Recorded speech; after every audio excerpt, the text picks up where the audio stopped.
بسم اللہ الرحمن الرحیم۔ سرور کائنات آقائے نامدار حضرت محمد مصطفیٰ صلی اللہ علیہ وسلم نے فرمایا کہ قرب قیامت ایک شخص کعبے میں داخل ہوگا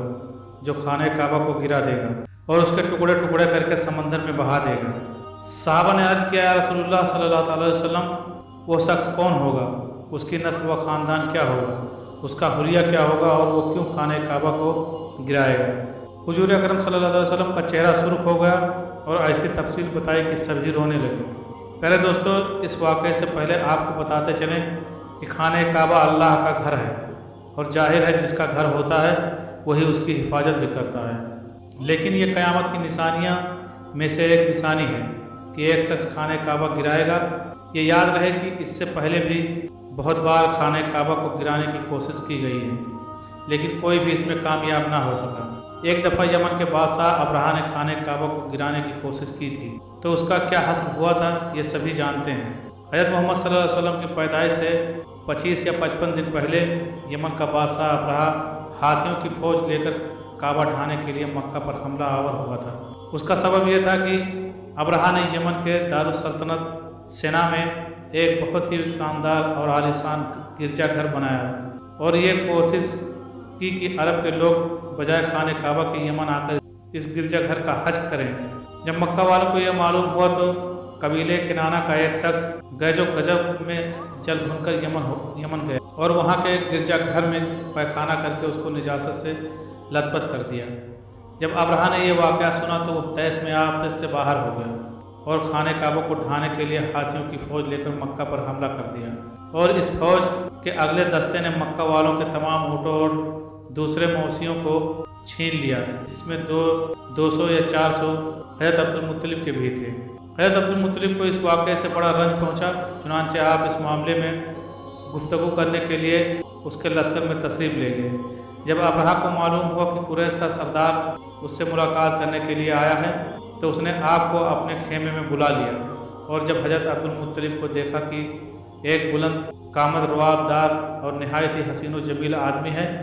جن کی پیشانی پر نور نبوت کا جاہ و جلال چمک رہا ہے، تو صورت دیکھتے ہی ابرہہ مروب ہو گیا اور بے اختیار تخت شاہی سے اتر کر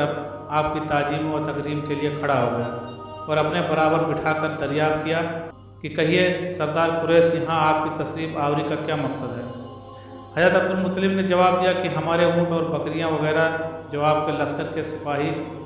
ہانک لائے ہیں ان سب مویشیوں کو ہمارے سپرد کر دیجیے۔ یہ سن کر ابرہہ نے کہا کہ اے سردار مکہ، میں تو یہ سمجھتا تھا کہ آپ بہت ہی حوصلہ مند اور شاندار آدمی ہیں، مگر آپ نے مجھ سے اپنے اونٹوں کا سوال کر کے میری نظروں میں اپنی وقار کم کر دیا ہے۔ اونٹ اور بکری کی حقیقت ہی کیا ہے؟ میں تو آپ کے کعبہ کو توڑ پھوڑ کر برباد کرنے کے لیے آیا ہوں، لیکن آپ نے اس کے بارے میں کوئی گفتگو نہیں کی۔ حضرت عبدالمطلب نے کہا کہ مجھے تو اپنے اونٹوں سے مطلب ہے، کعبہ میرا گھر نہیں ہے بلکہ وہ خدا کا گھر ہے، وہ خود اپنے گھر کو بچا لے گا، مجھے کعبہ کی ذرا بھی فکر نہیں ہے۔ یہ سن کر ابرہہ اپنے فرعونی لہجے میں کہنے لگا کہ اے سردار مکہ، سن لیجئے، میں کعبہ کو ڈھا کر اس کی اینٹ سے اینٹ بجا دوں گا اور روئے زمین سے اس کا نام و نشان مٹا دوں گا، کیونکہ مکہ والوں نے میرے گرجا کی بڑی بے حرمتی کی ہے،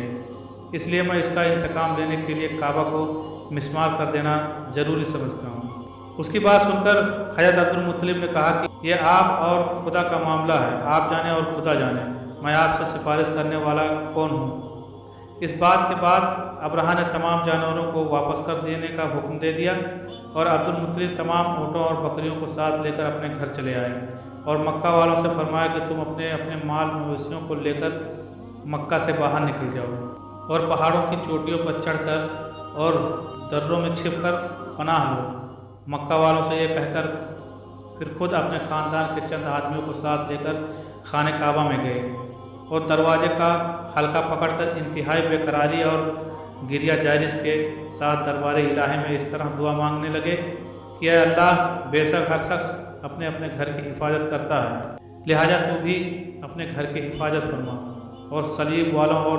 صلیبیوں کے پجاریوں کے مقابلے میں اپنے اطاعت ساروں کی مدد فرما۔ حضرت عبدالمطلب نے یہ دعا مانگی اور اپنے خاندان والوں کو ساتھ لے کر پہاڑی